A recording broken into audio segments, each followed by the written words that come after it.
Puesto yo a empezar, a ver, espérate que pongamos el entendido. Mis 30 años dando clases para el Hospital Moyano. ¿Sabía, Celio? Algo así, Acá sí, tenemos, ¿eh? sabía algo. Este es el año 30 que Anta. doy clase, de mis 60 años, hace 30 años que doy clase en el Moyano. Bueno, empezamos con la música esa porque no nos vemos desde el Mundial, entonces me pareció una buena forma de darle continuidad, digamos así, a nuestro trabajo. ¿Cómo están? Mayra, Jessy, Ale, Julio.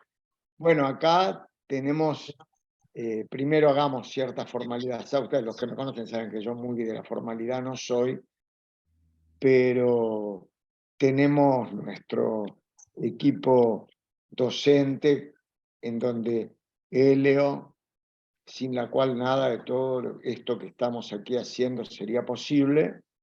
Estela, por supuesto, Tasúa, de SAP, y una de las personas que dirigen el seminario. Tenemos al querido Julio Mittelman, hace años, Moni Gamarra, le tenemos a Leonardo Gurrieri, nuestro equipo docente, Andrea Vega. Me olvido de alguien, no me maten porque la edad no viene sola. Bueno, este es un año en donde a mí me parece que es importante trabajar, ya lo había planteado sobre finales del año pasado, muy intensamente la clínica, porque las personas que se inician o que están en pleno recorrido tienen mucho trabajo formativo vinculado a la teoría, que a mí particularmente me encanta,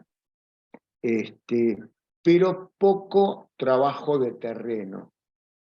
Entonces, a mí me gustaría que la tomemos a Ana O y a Ana O, que hoy, queridos colaboradores, van a ayudarnos, Julio, Vanessa, Griselda, con la lectura del caso de Ana O, que nosotros podamos interpretar al Freud de Ana O y a Ana O. Y luego a los otros casos de histeria. Vamos a empezar con la histeria. Durante este mes vamos a desglosar la histeria. Vamos a empezar por Ana O, vamos a seguir por los otros casos clínicos de Freud en estudios sobre la histeria, y finalmente vamos a ver cuándo, porque se superpone con el Congreso de la Asociación de Psiquiatras Argentinos, vamos a trabajar Dora, en donde a mí particularmente me gustaría, si es que estás entera ahora, porque no se lo pedí antes, me gustaría que Estela, si Estela sí lo sabe, y me gustaría que con la inapreciable ayuda de Diego Louro pudieran, que tienen muy trabajado el tema, como muchos de ustedes ya lo saben, trabajen el caso Dora. Con lo cual, en abril yo quiero que la abramos a la histeria. Bueno, yo voy, justo andás por ahí que no te veo, justo Daverio. Sí, sí. ¿Qué haces, Justo? ¿Cómo andás? ¿Cómo andas? Bueno, Justo ha aceptado un trabajo fuerte, como es el hablarnos en unos momentos de la comunicación preliminar. La comunicación preliminar. Nosotros vamos a abocarnos hoy a comenzar a estudiar la primera parte de estudios sobre la histeria, en donde vamos a tomar la comunicación preliminar y el caso de Ana O. Todos vamos a tratar de ser sucintos. Yo voy a tratar de extractar lo más que pueda las primeras palabras de Strachey y algunas definiciones que me parece que tienen que tener ustedes acerca de la evolución del concepto de histeria, que son básicas y que hoy día no se hablan, y voy a historizar mínimamente, voy a tratar de que esto no me lleve más de 10 minutos para que pueda tener el tiempo que es necesario para la comunicación preliminar, en donde justo va a leer y yo voy a hacer sobre su lectura subrayados de hechos teóricos que me parecen importantes a tener en cuenta para entender un fenómeno que me parece central, que es el fenómeno de la conversión histérica. La conversión histérica más vigente que nunca. Y hoy, muchos de ustedes saben que he dedicado buena parte de mi vida profesional hasta la fecha a desentrañar la cuestión de los borderline, de los funcionamientos fronterizos.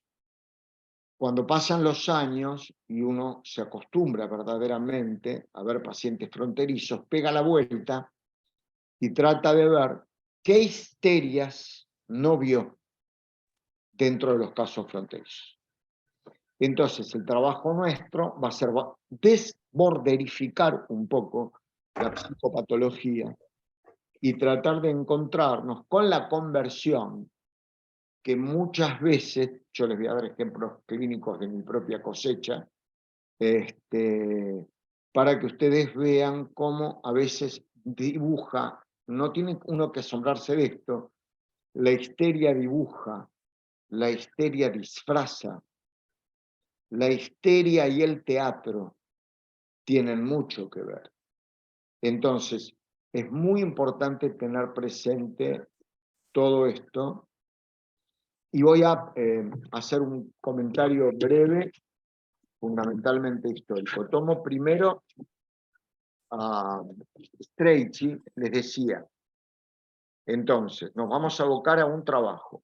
Estudios sobre la histeria. Primero, la comunicación preliminar. Caso de Ana O. Otros casos clínicos. Después vamos a obviar la parte teórica de Breuer, porque Breuer, la verdad que a mí particularmente no me interesa más que lo que les voy a contar ahora, con fotito y todo. Y finalmente nos vamos a abocar a psicoterapia de la histeria. Y nos vamos a dar tiempo. No nos vamos a andar con... Una cosita quiero agregar, Daniel, nada más. En aquel momento, en aquella época de Freud, en la época de Freud e inclusive en la época actual, la histeria está muy subestimada. Está muy subestimada. Hay casos de histeria que estos por ahí se da cuando una persona va a un sanatorio, a un hospital, bueno, a ver, su hija exagera un poco, bueno, a ver, sí, es histeria, y la dejan pasar. Y me parece a mí que no se le da la importancia, aún hoy en día, de la sintomatología histérica, que es de mucho sufrimiento también. Es de, diría Lacan, de mucho goce, pero de mucho sufrimiento.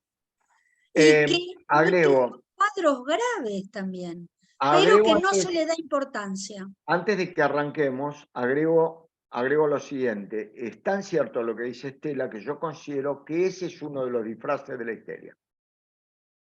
Uno de los disfraces de la histeria es haberse ido diluyendo producto de las resistencias que genera dentro del psicoanálisis, porque la histeria es la sexualidad humana al desnudo. ¿Me explico?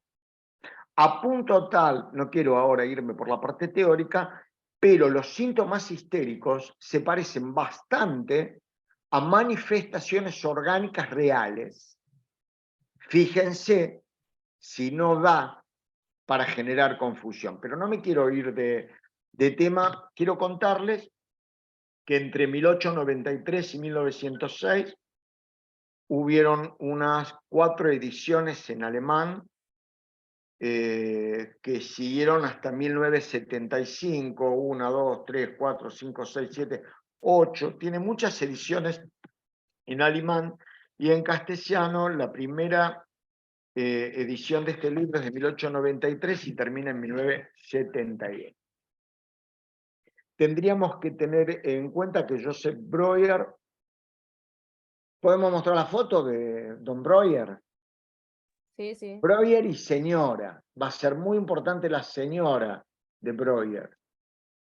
A ver, vamos a ver a Joseph Breuer, el gran amigo de Freud. ¿Lo tenemos, Lu? Ahí tenemos. Breuer y su esposa. La esposa de Breuer, en el caso de Ana O, van a ver ustedes, adquiere gran importancia. Ana O desarrolla una transferencia erótica con Breuer muy importante y, esto corre por mi cuenta, Joseph Breuer, una contratransferencia erótica más fuerte que la transferencia erótica de Ana, cuyo nombre era Berta Pappenheim. Gracias, Lu. Entonces, empieza el trabajo de Breuer con Ana O entre 1880 y 1882, finaliza a comienzos de junio de 1882. Datos importantes. Freud le escribe a su amigo Fliess en 1887. He emprendido la hipnosis. He emprendido la hipnosis. Carta 2 de Freud a Fliess. Si quieren tomar nota, estos datos no están en todos lados. Y he tenido toda suerte de pequeños pero notables éxitos. En una nota al pie, agregada al libro en 1924, circunscribe esta afirmación diciendo que fue el primer caso que usó la hipnosis, que se usó la hipnosis en alta medida, fue el caso de la señorita Emmy. Eso lo vamos a ver la próxima reunión. Tomen nota si pueden, porque estos son datos fundamentales. Ahí fue la primera vez que Freud, mal hipnotizador, usó la hipnosis, con el objeto de efectuar sugestiones terapéuticas, dice Freud. O sea que cuando le dicen al psicoanálisis que es sugestivo, desde ya. Ahora, ¿qué medicina no es sugestiva? El médico te dice, se te va a curar un poco el dolor, se te va un poco el dolor. ¿Por qué? Ahí vamos a venir con el tema de la transferencia. ¿Sí? Pero no nos adelantemos. Otra cosita que yo apunté respecto de todo esto, no me quiero ir por... ¿Cuál es el primer análisis completo de histeria que dice hacer Freud? Primer análisis completo de histeria fue el de Emmy. Emmy von der N, este mismo que les acabo de decir. Luego empezó el de Miss Lucy. La señora Cecilia, a quien llegué a conocer mucho más a fondo que a cualquier otra de las pacientes aquí mencionadas, dice Cecilia, les agrego, la paciente Hola Moni. Ahí te mandé un trabajo de la histeria en Freud y en Lacan. Fíjate que lo tenés seguro en tu WhatsApp. No me quiero ir en detalles porque le quiero dar prioridad a la lectura que van a hacer los chicos ahora, van a los chicos, los colegas. Yo soy viejo, entonces le digo a los chicos, ¿qué quieren que les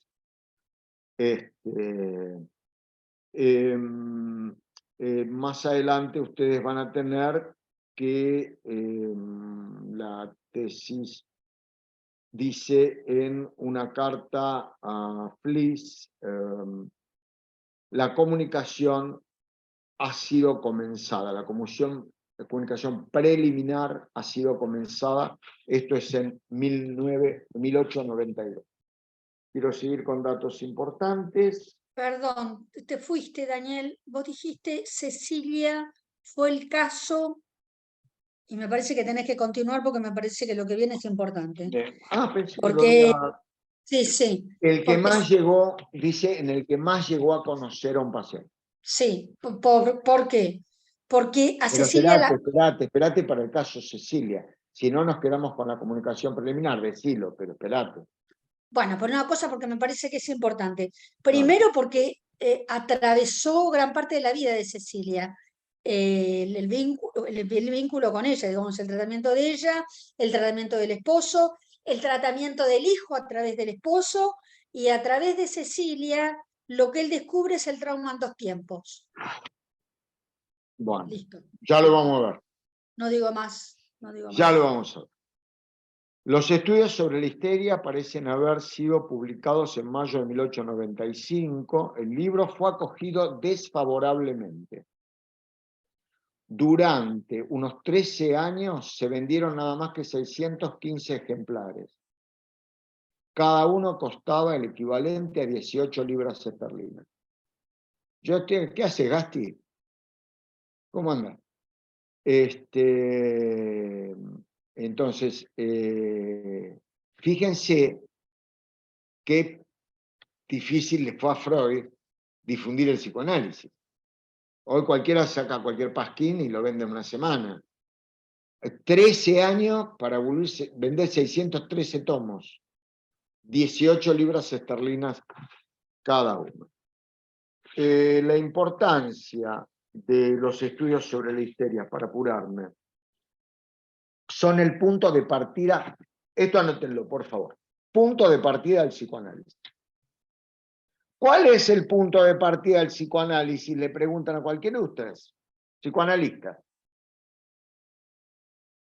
Del psicoanálisis. El punto de partida del psicoanálisis son los estudios sobre la histeria. 1893-95. Tomo, volumen 2. De Amorro. Estela tiene ahí López Ballesteros, nos dirá en algún momento en qué página del tomo 1 de la traducción de Echeverry empieza estudios sobre la histeria. Cuando vos quieras. ¿Le digo? Interrumpime cuando vos quieras y decir. Bueno. La comunicación preliminar en los que tienen López Ballesteros está en la página 41. Bueno, eso es en el tomo 1, ¿vieron de los 3 tomos? En el tomo 1, sí. En el tomo 1, ahí empieza el psicoanálisis, digamos. Bueno, rápidamente, de Anna Breuer. ¿Vieron el fallido? ¿Vieron? Este es el inconsciente. Les presento al inconsciente. Anna Breuer, la casé con su amor. Entonces, Anna o Berta Pappenheim descubre la amnesia característica del paciente histérico. Lo que se descubre es que esa amnesia implica que hay detrás un contenido psíquico inconsciente que puede, al principio, bueno, entonces, vamos a la evolución. Primero, el método hipnótico. Ante el fracaso del método hipnótico, ahora está en discusión si Freud era un mal hipnotizador. La señora Rubinescu, la especialista en historia, Rubinescu, que a veces habla de psicoanálisis, dice que, no la quiero a Rubinescu, suele decir que, suele decir que sí, que Freud era buen hipnotizador. Es un problema de Rubinescu, que todo lo que uno dice que sí, ella dice que no, todo lo dice que no, dice que sí, así que bueno, Ojalá se analice alguna vez. Muy naturalista ella, muy naturalista. Yo creo que tendría que haber sido bióloga. Pero bueno, que quede grabado, por favor, chicos, esto. Que quede grabado. ¿Ah? Después voy a decirles y fundamentar mi opinión. Yo tengo acá el libro de la biografía de Freud, de Rubinescu, que es muy bueno. Pero la verdad es la verdad. Igual nos estamos yendo de tema, Dani. ¿Cómo, querida? Nos estamos yendo de tema. Bueno, Volvamos. bueno, vuelvo. Tipos de histeria. De acuerdo al diccionario de Laplanche. Tengo preparada la vida para hablarles, pero no lo voy a hacer porque quiero que hable justo. Entonces, histeria de angustia. ¿Qué es la histeria de angustia? La fobia. La fobia es la defensa frente a la histeria de angustia. Cuando vos encontrás un miedo, buscá la angustia. ¿Queda claro? El nombre no es fobia.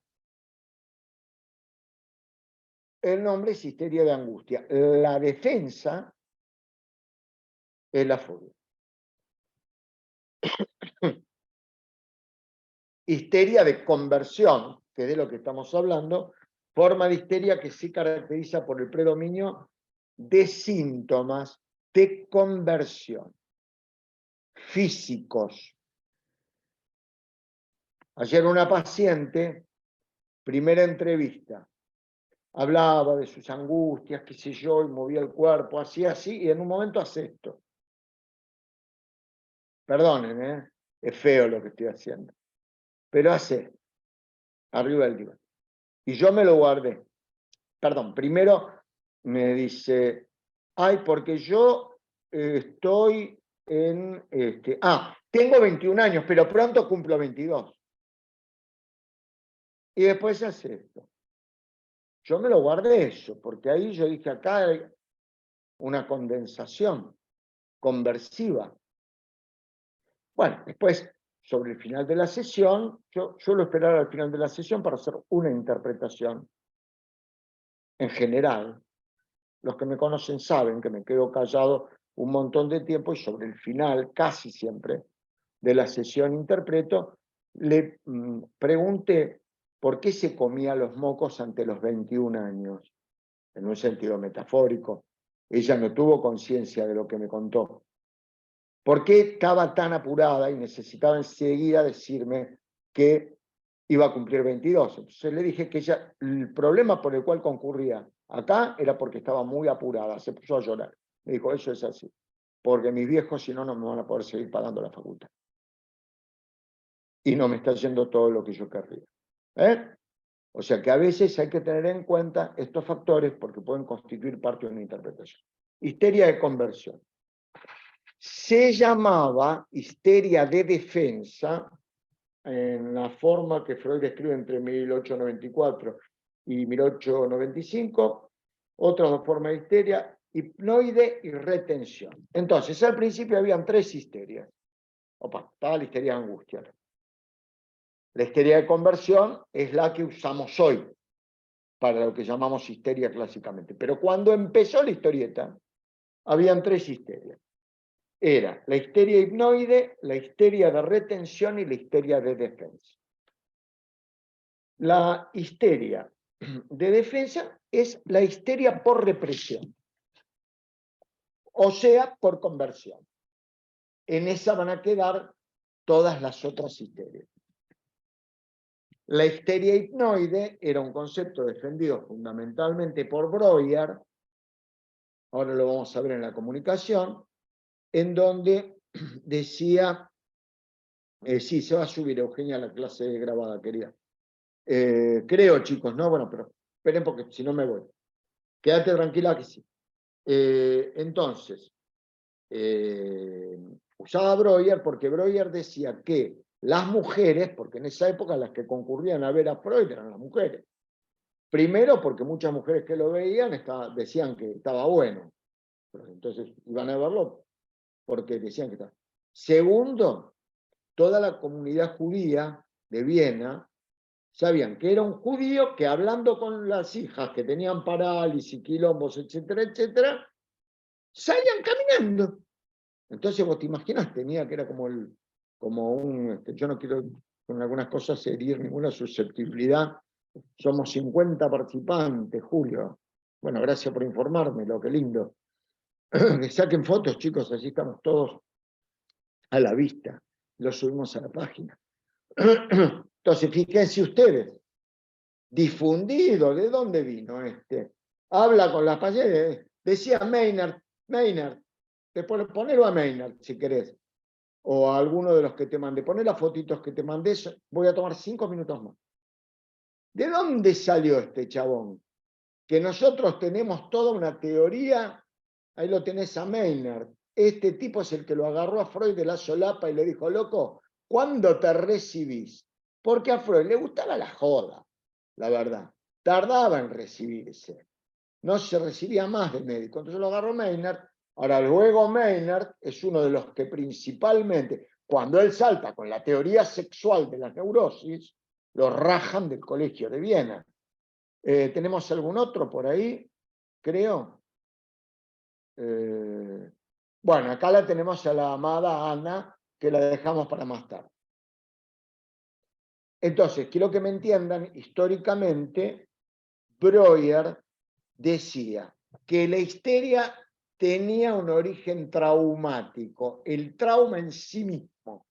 Es decir, decía, cuando las personas están en un estado medio entre dormido y despierto, porque están, tomaba como ejemplo cuando las mujeres tejían, después lo agarra el feminismo y lo mata, pero él consultaba a mujeres con él, lo consultaban muchos tipos. Entonces lo que tenía la época, como ahora sería agarrar el teléfono y ponerse a jugar un jueguito o tejían. Era mi abuelita, tejía crochet con una sola aguja, creo que era. Tejían. Entonces decían, con la mujer tejía, ahora dicen que era porque era contra la mujer. Era verdad que tejían las mujeres, tejía la mujer, entonces es como que entraba en un estado en donde se adormecía, qué sé yo, y decía que en ese momento ciertos pensamientos podían ser traumáticos y que eso iba a generar la histeria. Breuer, que era psiquiatra, decía que un mecanismo sexual explicaba el mecanismo químico de la histeria. Se las hago rápida. Y Freud decía, el mecanismo químico explica la importancia de la sexualidad. Eso se lee en el proyecto de psicología para neurólogos, que te acordás, Jessy, el año pasado, y otras personas estudiamos Diego Louro, con José Luis Valls. Por lo menos en parte porque no pudimos terminar el curso. Esta era la hipótesis de Breuer, el trauma. Después había una histeria de retención de Freud y de Breuer. Su patología se caracterizaba, los afectos no han podido ser abreaccionados. Obviamente que para Freud la histeria era histeria por represión. La represión secundaria llamada conversión es la que justifica un modo particular de tramitación del trauma psíquico expresado como histeria de conversión. ¿Queda claro?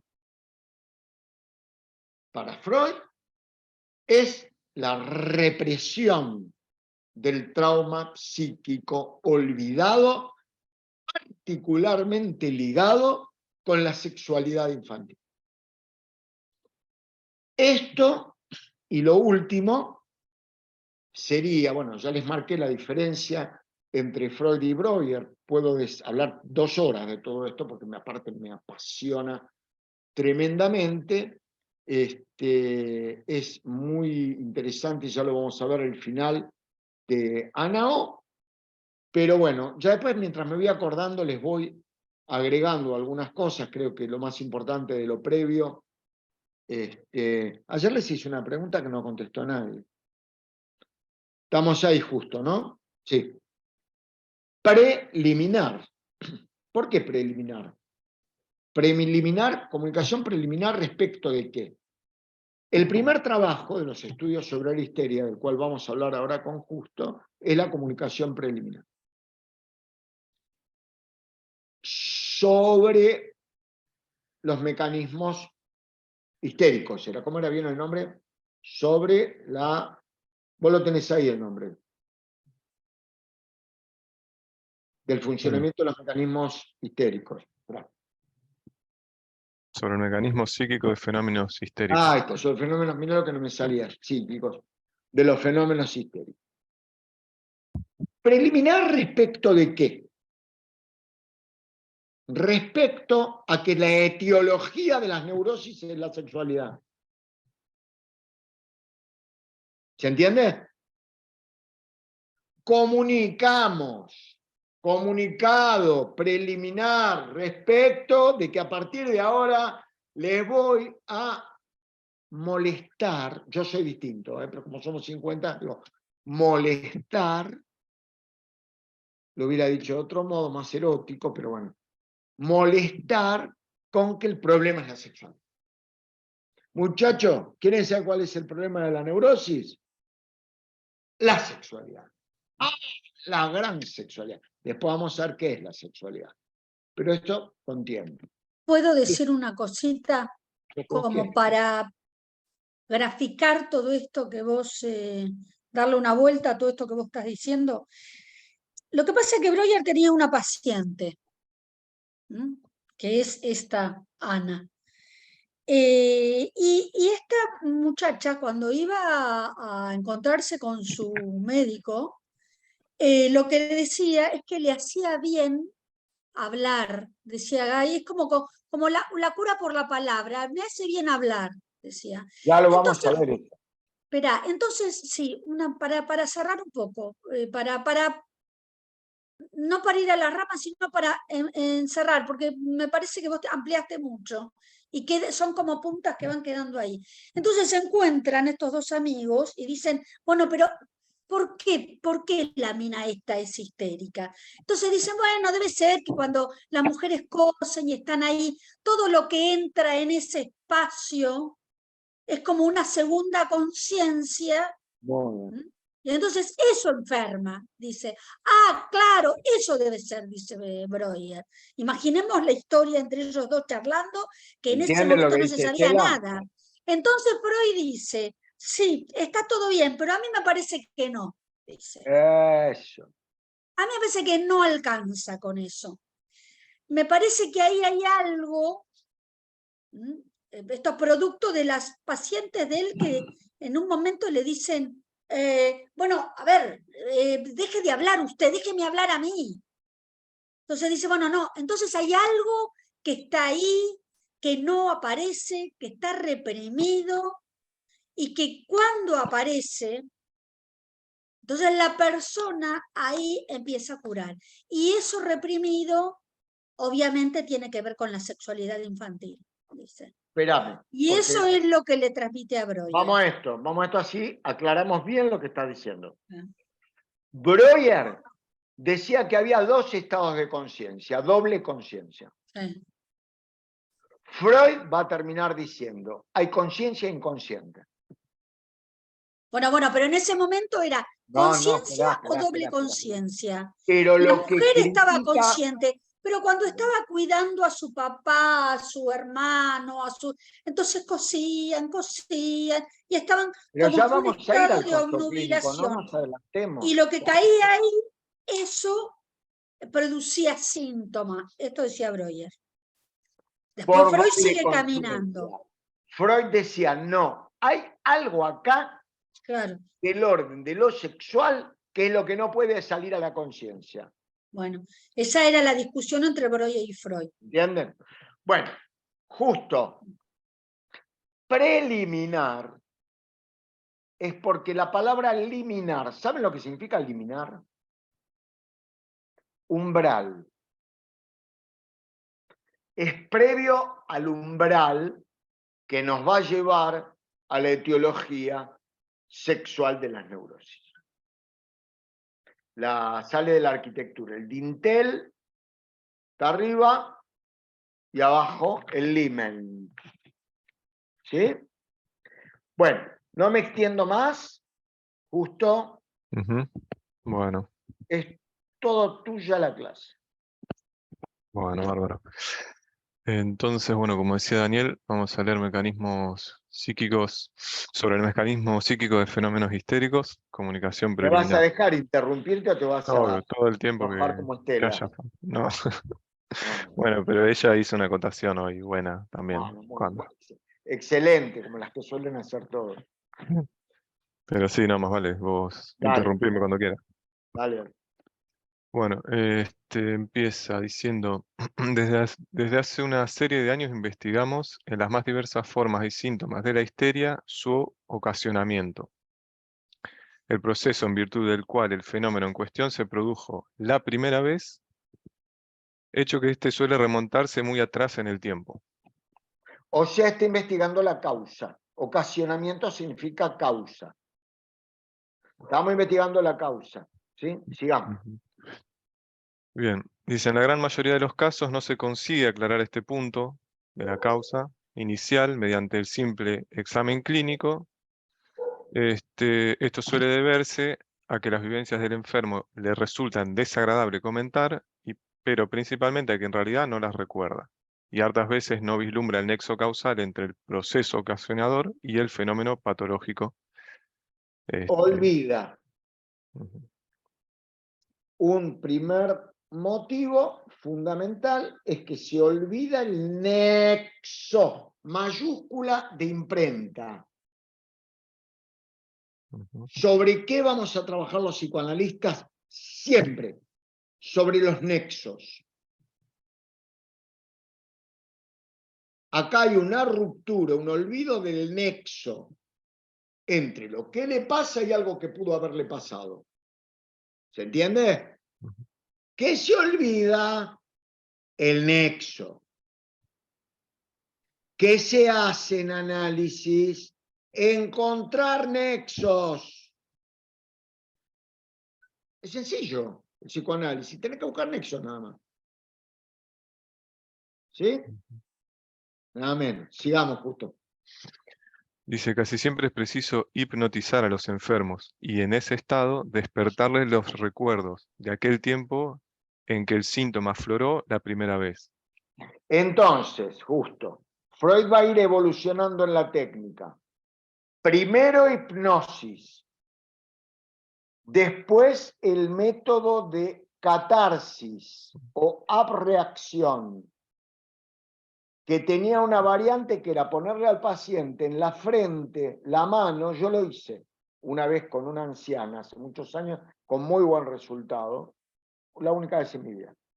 Con la mano acá, porque lo que teníamos era que sacar un síntoma específico, era muy grande la mujer. A ver, y recuerde, ¿y con qué lo relacione? ¿Con qué esto? ¿Con qué aquello? Bueno, el apremio sería como un clonazepam, digamos, ¿no? O sea, suprime el síntoma y después el síntoma aparece por otro lado. Pero a veces hay síntomas que son terribles. No, no, no, no. No es como el clonazepam, no. Usted tiene que recordar. Usted seguramente sabe de dónde vino esto. Bueno, Recuerde qué le pasó dejemos la cuando. discusión de clonazepam por otro momento. Después Bueno, hablamos. no, el Yo te clonazepam lo al puedo, te contrario, puedo tiene más que ver con fundamentar lo por qué lo digo, hipnótico. pero nos perdemos. Bueno, Entonces, el tema es así. Abreacción, esto es apremio, que es parte de la reacción, y asociación libre. Esas son las tres evoluciones. Esto es importantísimo. 90% de los psicoanalistas no lo saben responder. ¿Cómo evolucionó la técnica? hipnosis, Abreacción. catarsis, reacción, como bien dice Justo, y asociación libre. Asociación libre, atención flotante, ¿no? Asociación. Sigamos Justo, perdón. Obvio. Este método de indagación, bueno, la hipnosis, nos deparó unos resultados que parecen valiosos, tanto en el aspecto teórico como en el práctico. En el aspecto teórico, nos han probado que el factor accidental comanda la patología de la histeria. Esperá, ¿Sí? ¿cómo? Para cuando ustedes lo lean tranquilito, despacito, relajado. La palabra accidental, porque esta es una traducción del alemán al inglés y del inglés al español, salvo la que tiene Estela, no sé cómo dirá ahí si dice accidental, pero es directa del alemán la que tiene Estela. Accidental significa traumática. Factor accidental es... No, en este caso también dice accidental. El Bueno, factor accidental, es pero accidente como trauma. acá lo que yo agregué, ¿no? Que acá cuando dice factor accidental es que no se trata de una enfermedad viral u orgánica, sino de alguna otra cosa que no tiene que ver con lo orgánico. Un En ese trauma. sentido accidental, Un claro, trauma. un trauma, algo. Pero, ¿Entienden? o sea, que no es algo orgánico, en Pero ese pará, sentido. ¿por qué accidental? Como acá se dan cuenta que estamos desglosando como cuando uno come un pollito, lo quiere comer de a poquito para disfrutarlo, qué sé yo, y sacándole un pedacito y degustándolo, pedacito por pedacito. ¿Por qué factor accidental? Porque te golpea. Accidental no como decimos nosotros, ay, accidentalmente, no, como un accidente, como algo que te produce un impacto. ¿Entienden? Acá dice, el Traumático. accidente es lo que ha provocado el síndrome. Y bueno, el trauma. Mm. ¿Entendés? Bueno, sigamos Justo. Quiero Ujú. aclararles esto, porque después cuando ustedes agarran y leen por ustedes mismos, hay algunas palabritas que los que tenemos algunos años más en esta historia, se las tenemos que aclarar para que la lectura pueda ser más fluida. ¿Entendés? Justo, vos fíjate que lo leíste bien a fondo. Lee ahora accidental como traumático y vas a ver cómo lo entendés mejor. Sí, total. ¿Verdad? Sigamos. Dice, en el caso de la histeria traumática, es evidente que fue el accidente el que provocó el síndrome. Y si en, El trauma. si en unos ataques histéricos y si en unos ataques histéricos se infiere de las exteriorizaciones de los enfermos que en cada ataque ellos alucinan siempre el primer proceso que provocó al primero, también en este caso es patente el nexo causal. Aclaro, esto para los que hagan también el de los miércoles. Primer miércoles de cada mes, salvo julio, hasta noviembre, vamos a trabajar Schreber. Para los que hagan el de psicosis, miren lo que dice el chabón. Alucinan. Compara la conversión con una alucinación.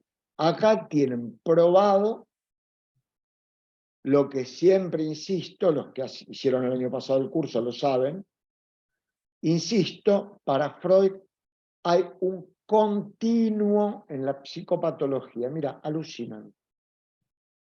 Sigamos. Perdón, alucinan siempre el mismo proceso. Hay otra alucinación que tenemos todos los días. ¿Cómo se llama? Ah, el sueño. El sueño. Acá tienen algo. Entonces, el síntoma histérico es el equivalente a un sueño. Mm. Se dan cuenta que es mucho. Yo ya sé que es mucho. Y que no tenemos tanto tiempo.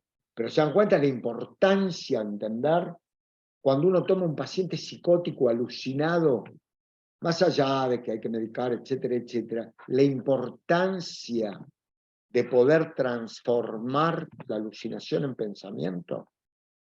porque es lo mismo que el sueño. Más difícil, más jodido, ya sabemos legalmente. ¿Sí? Sigamos. Bien.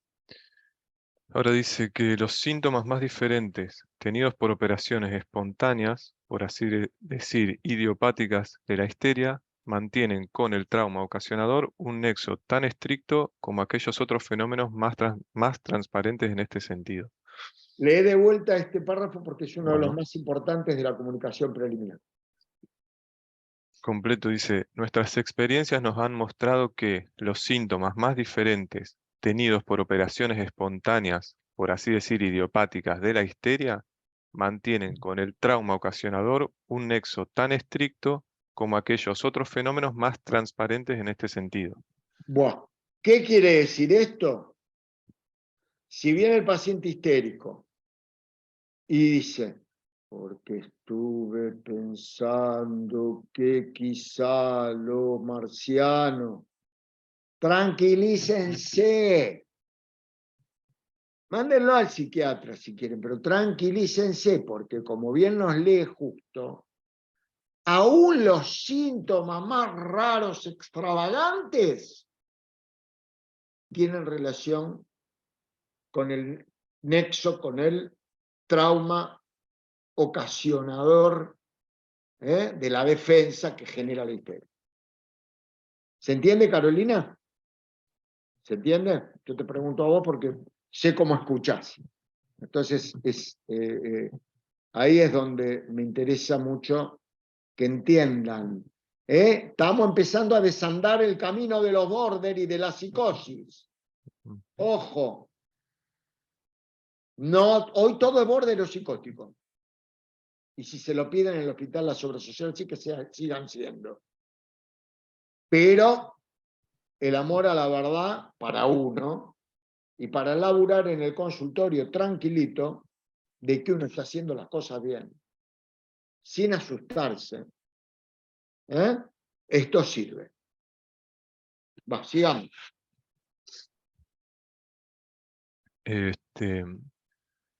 Dice también, la desproporción entre los años que dura el síntoma histérico y su ocasionamiento único es la misma que estamos habituados a ver de una manera regular en la neurosis traumática. Esto es fundamental, chicos. Anótenlo. Freud no lo va a volver a decir hasta que se ocupa al final del hombre de las ratas del problema del electroshock. Artículo que no lo lee nadie, por supuesto, pero existe. Se los prometo, se los voy a mandar. La neurosis traumática es igual que la neurosis común. Vos decís esto en un ámbito académico y te acogotan como acogotaron a Freud en Viena.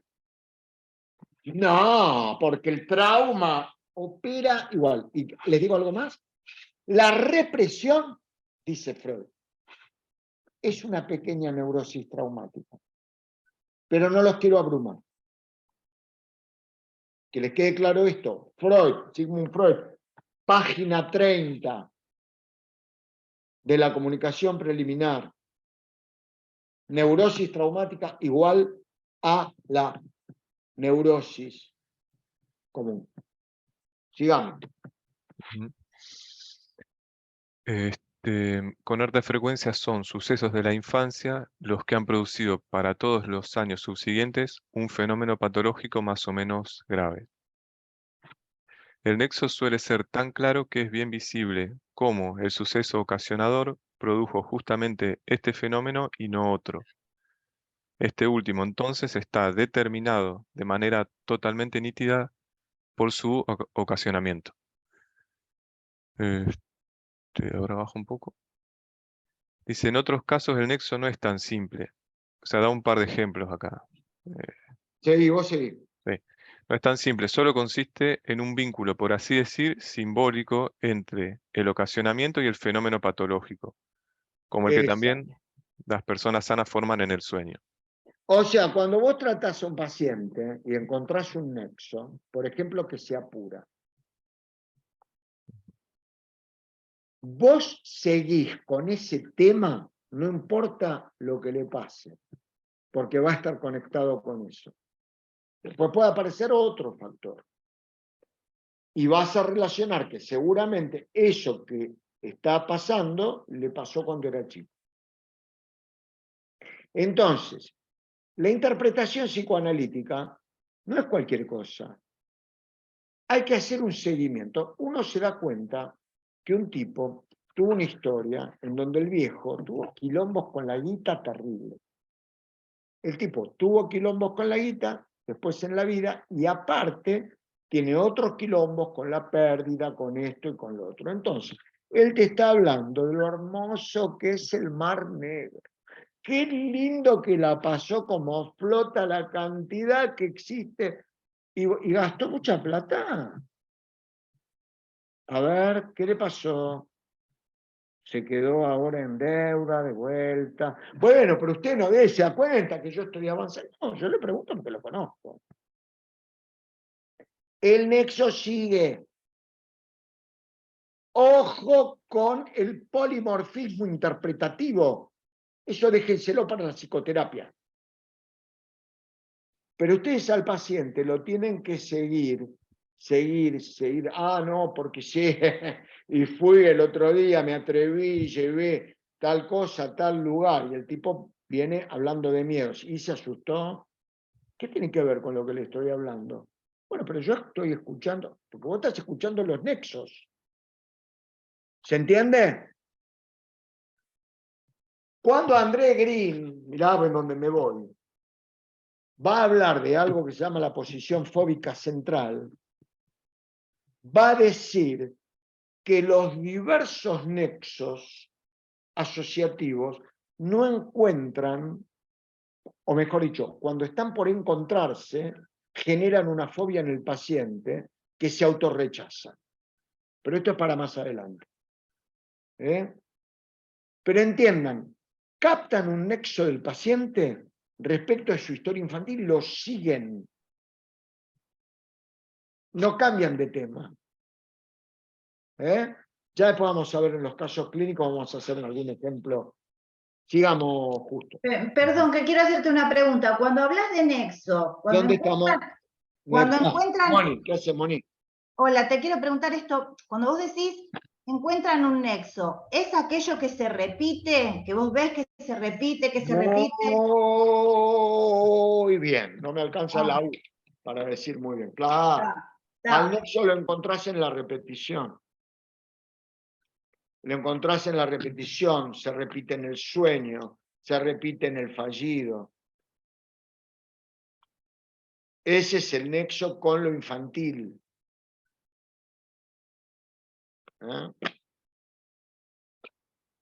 Vamos despacio, ya en los casos clínicos lo vamos a puntuar, porque los vamos a analizar como Freud y como nosotros. Así que por eso, vayamos despacito. Y si podemos, una mirada lacaniana y una mirada kleiniana. Es alta nuestra empresa, como le dijo Freud a alguien en el recuerdo de la Acrópolis. Pero bueno, emprendámosla, sigamos justo. Sí. Tales observaciones parecen demostrarnos la analogía patógena entre la histeria corriente y la neurosis traumática y justificar una extensión del concepto de histeria traumática. Ahí lo tenés a él influenciado por Breuer, sigamos. En el caso de la neurosis traumática, la causa de la enfermedad no es la ínfima lesión corporal, lo es en cambio el afecto del horror, el trauma psíquico. Análogamente, nuestras pesquisas averiguaron para muchos síntomas histéricos, si no para los más, unas ocasiones que es preciso designar traumas psíquicos. En calidad de tal, obrará en calidad de tal obrará toda vivencia que suscite los afectos penosos del horror, la angustia, la vergüenza, el dolor psíquico, y desde luego de la sensibilidad de la persona afectada. ¿Tenés el texto a mano? Lo estoy leyendo, sí. Sí. Andate a la página 32, cuando Sí, dice descubrimos, en la mitad de la página para abajo. sí.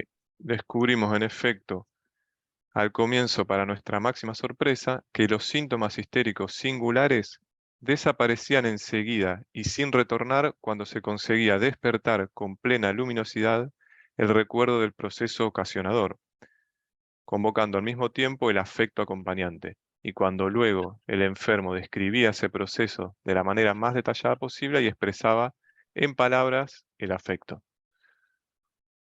Y la Sí, frase que vos dijiste, un no, recordar sí. no acompañado de afecto es casi siempre totalmente ineficaz. Léela de nuevo. Un Y ahora recordar, sí te voy a interrumpir. obvio, un recordar. Acá está el concepto de insight. Ujú. Freud descubrió todo antes que todos los demás. 1893. Ni mi abuelita había nacido. El padre no sé. Mi abuelita seguro que no, porque nació en 1903. Y el padre tampoco, por la diferencia. Podría ser, ¿no? 20 años. Bueno, a ver. Un recordar no acompañado de afecto es casi siempre totalmente ineficaz. El No, pero decurso. desde arriba. Ah, Lee tú, todo. Ok. los síntomas histéricos singulares y Desaparecían enseguida. causado. Bueno, los síntomas histéricos singulares Escuchen, desaparecían enseguida y sin retornar, desaparecían enseguida. Sí. cuando se conseguía despertar con plena luminosidad el recuerdo del proceso ocasionador, Ah, dale. convocando al mismo tiempo el afecto acompañante.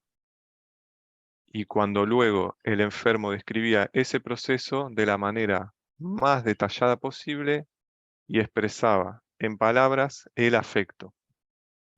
Acá, sí. Y entonces, Un recordar no acompañado de afecto es casi siempre totalmente ineficaz. no sirve para nada.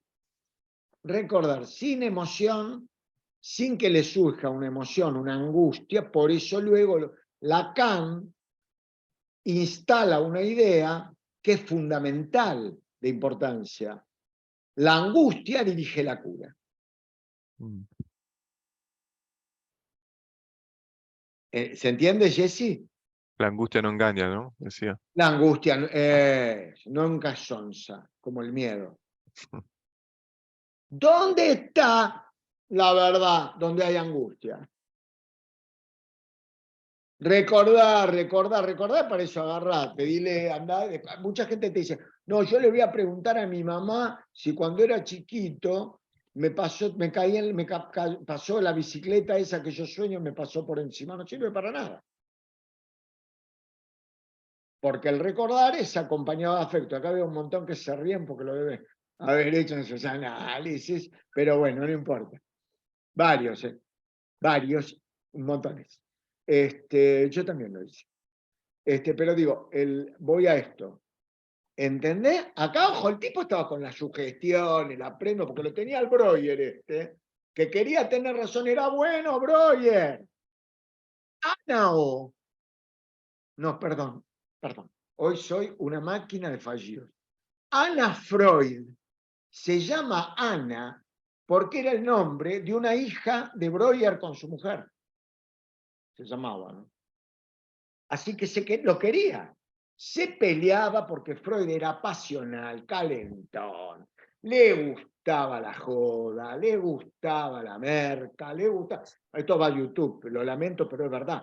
Le gustaban las cosas raras. ¿Sí? Es verdad. Nerina se ríe, pero es verdad. Estaba que esto, que lo otro, que siempre andaba de joda, que Martita, que no Martita. Le gustaba el chingui chingui.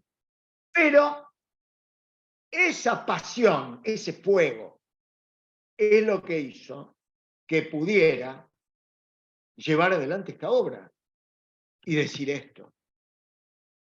Lo adoraba Breuer, pero no quería neurologizar este descubrimiento. Sigamos.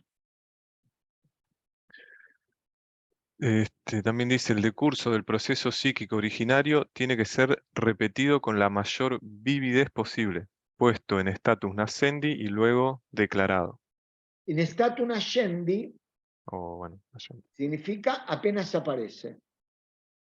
Eso lo va a decir más adelante respecto de observaciones acerca del amor de transferencia, año 1913, va a decir que al amor de transferencia se lo interpreta in statu nascendi. Significa apenas aparece, ni bien aparece.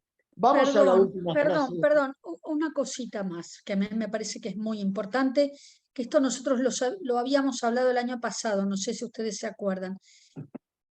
Él también lo que está, yo no sé si a Freud le gustaba el chingue chingue como vos decís, me parece que no tanto, porque a los 40 años se Léete dedicó la al chingui chingue de la biografía. investigación teórica y nada más. Pero es Pero que bueno, no tiene nada de malo. ¿Por qué tanta represión?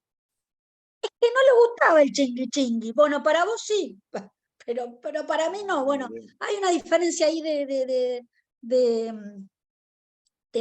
percepción. Pero no importa, no importa. Iba a ser una interpretación, pero como no corresponde, me Pero callo no la importa, no importa, no importa, eso no importa.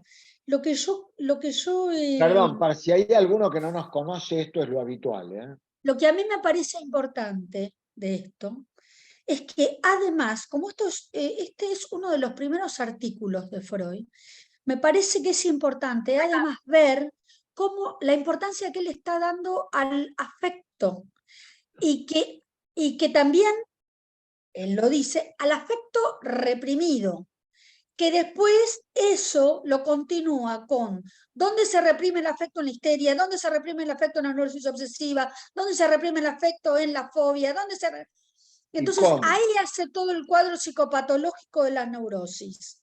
Entonces acá está diciendo que se reprime el afecto y que se pone en el cuerpo. Después va a continuar con otro tipo de patologías neuróticas.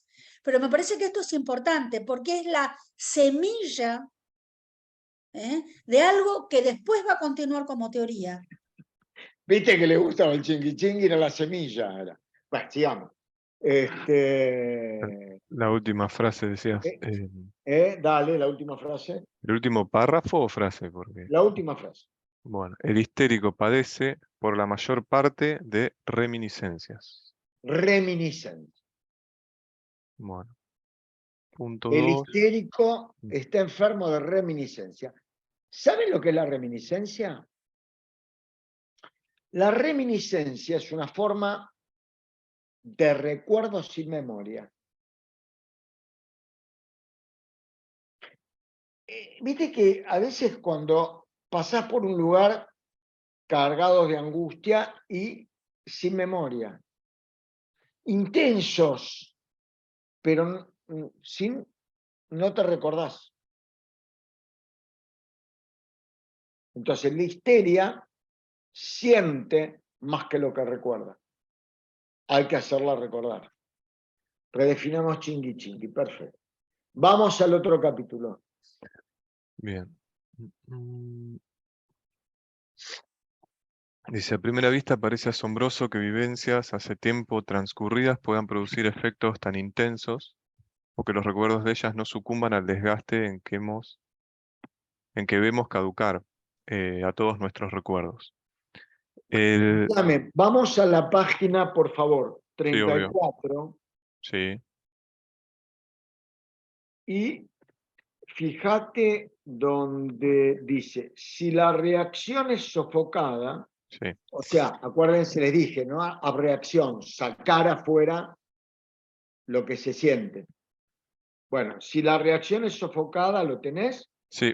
Anteriormente dice que la reacción son serie de reflejos voluntarios e involuntarios, según lo cual se descargan los afectos. Entonces después dice, si la reacción es sofocada, el afecto permanece conectado con el recuerdo. Ahí está. ¿Entienden? Sí, sigamos. Después tengo, pero el ser humano encuentra en el lenguaje un sustituto de la acción. Con su auxilio, el afecto puede ser abreaccionado casi de igual modo. ¿Dónde está, Moni? ¿Escuchaste esta frase? De vuelta, la del lenguaje. Perdón, repetila porque estaba escribiendo el otro, sí. Acá lo tenés a Lacan. ¿Cómo era? El ser humano encuentra en el lenguaje un sustituto de la acción. ¿Qué me Oh. conturce? Ujú, ujú. Somos todos los Salieri de Charlie, no hay vuelta que darle. Ujú. Este Charlie, no tenés forma. No lo podés agarrar por ningún lado. 1893. 1893. Sigamos, porque me interesa lo que viene ahora. Vamos a fragmentar un poco la comunicación Sí. preliminar. Vale. La abreacción no es el único modo de tramitación de que dispone el mecanismo psíquico normal de la persona sana cuando ha experimentado un trauma psíquico. Su recuerdo, aunque no se lo abreaccione, entra en el gran complejo de la asociación. Se inserta. Asociación. Para ahí. Ujú. Vamos a página 35. Solo podemos buscar, lo debes tener subrayado, Sí. al último párrafo. Solo podemos buscar el fundamento de ello en que tales recuerdos han de estar eximidos de las absorciones desgastadoras antes elucidadas. Sigamos. En efecto, se demuestra que esos recuerdos corresponden a traumas que no han sido suficientemente abreaccionados.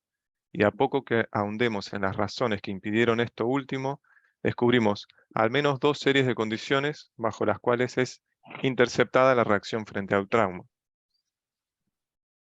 Vamos a la última frase, después cada uno lee la comunicación preliminar. La última frase de este capítulo. Bien. Cabe decir, Pues, que las representaciones devenidas patógenas se conservan tan frescas y con tanto vigor afectivo porque les es denegado el desgaste normal por abreacción y por reproducción en estados de asociación desinhibida. los recuerdos infantiles se mantienen como ocurrieron. Esto se lo va a explicar al hombre de las ratas en el comienzo, cuando le dice que la infancia es como una arqueología. Cuando descubrís los productos arqueológicos están igual que cuando los guardaron, porque los guardaron bien. Vamos al otro capítulo. Bien, acá tengo párrafo primero. Ya cuando comunicamos las condiciones que según nuestras experiencias son decisivas para que desde traumas psíquicos se desarrollen fenómenos histéricos, nos vimos precisados a hablar de unos estados anormales de conciencia en que se generan esas representaciones patógenas y a destacar el hecho de que el recuerdo del trauma psíquico eficiente no se halla en la memoria normal del enfermo, sino en la del hipnotizado. Del hipnotizado más adelante en lo inconsciente. Sí. Claro, sí. Pues bien, mientras más nos ocupábamos de estos fenómenos, más seguro se volvía nuestro convencimiento de que aquella decisión de la conciencia, Acá está lo que decía Estela, la doble conciencia. Aquella decisión de la conciencia. sí, el estado, aquella decisión de la conciencia tan llamativa como Doble conciencia. doble conciencia en los casos clásicos consabidos, existe de manera rudimentaria en toda histeria.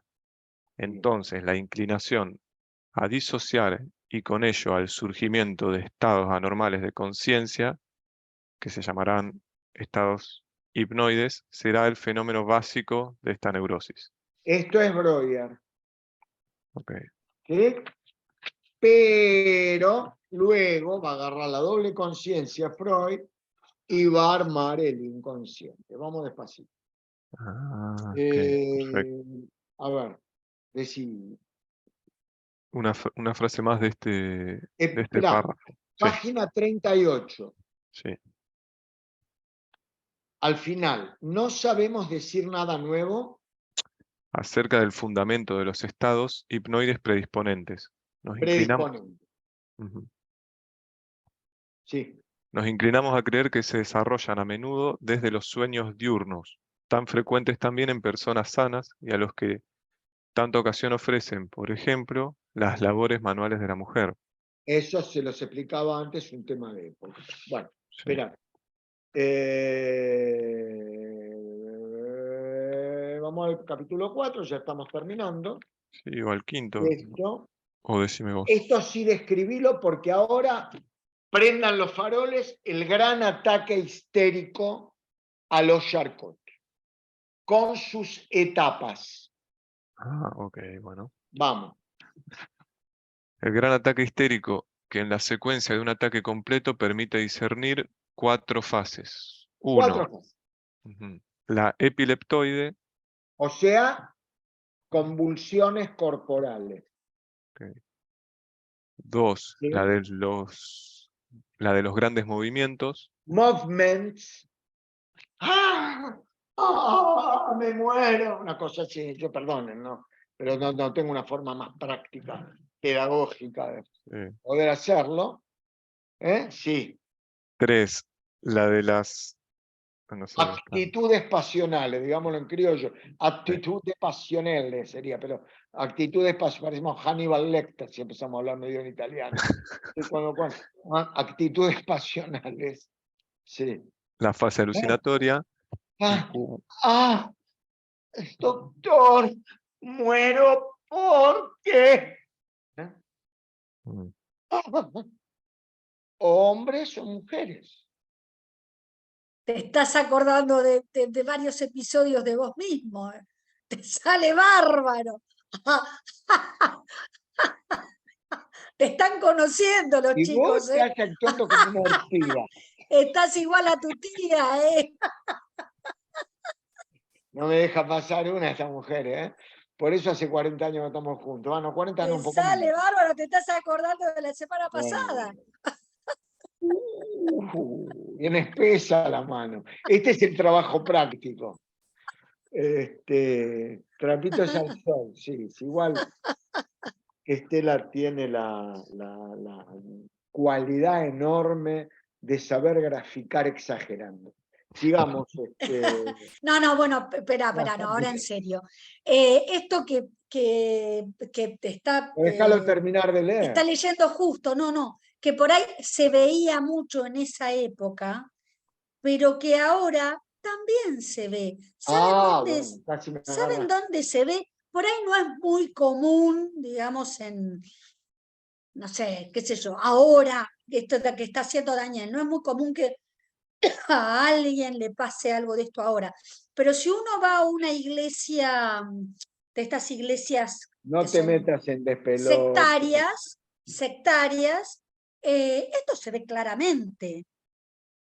Esto se ve claramente en las Lo vimos iglesias. en un montón de lugares. Bueno, Ponele. pero Pará, pero no vamos al quiero gran dar ataque nombres, pero histérico. esto se ve en Vamos, muchas iglesias.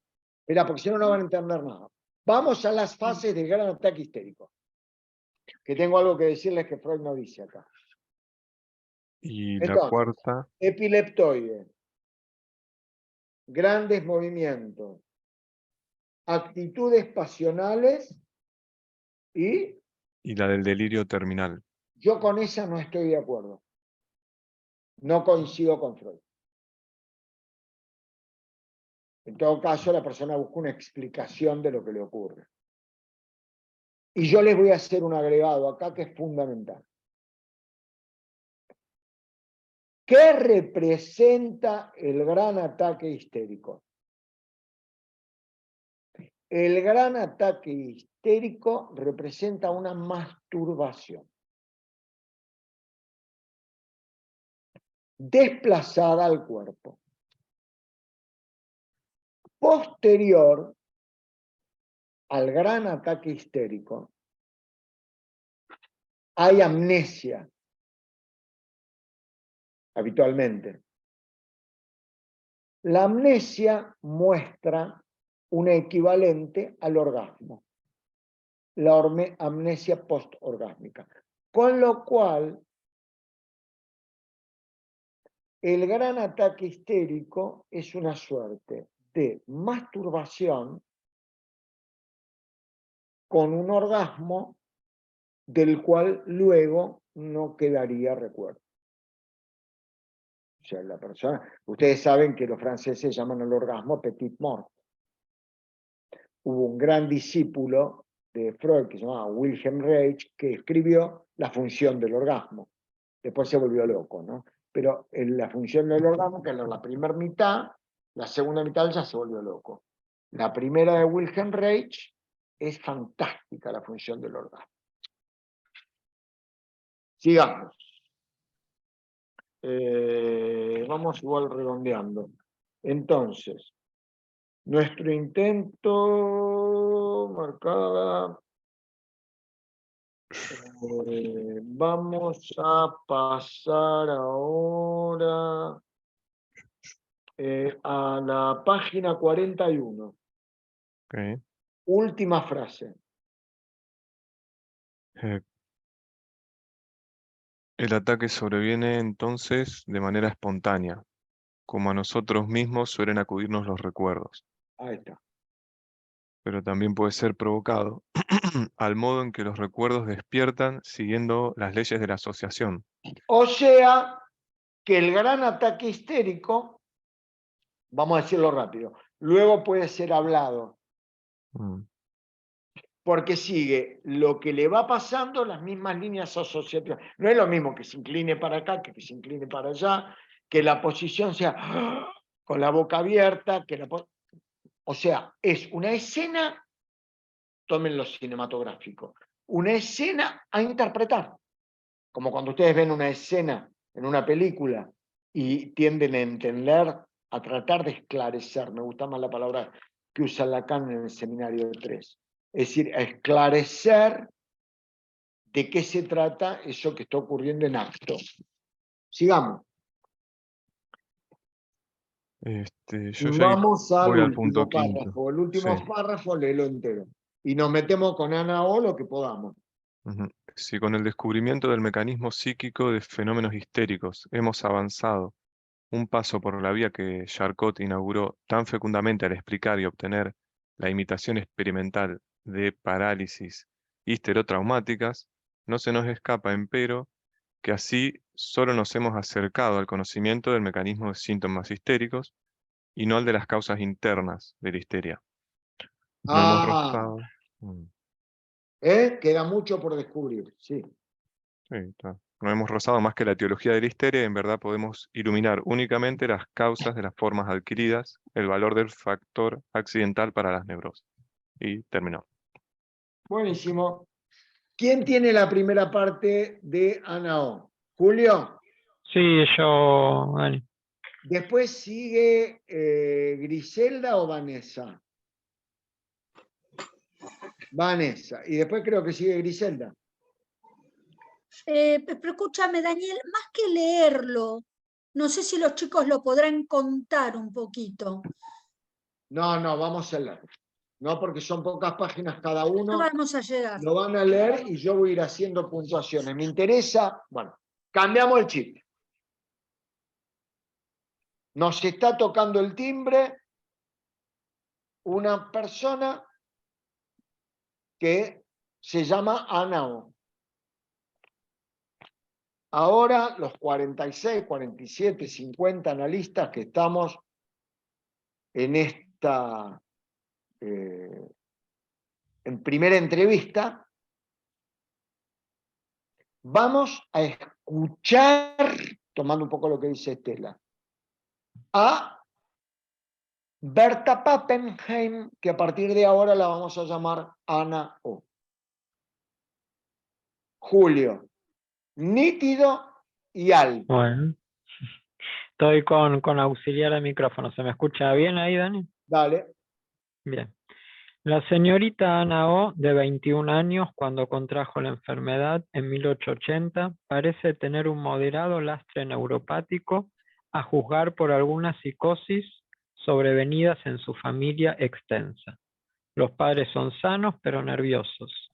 Ella fue siempre sana antes, sin mostrar nerviosismo alguno en su periodo de desarrollo.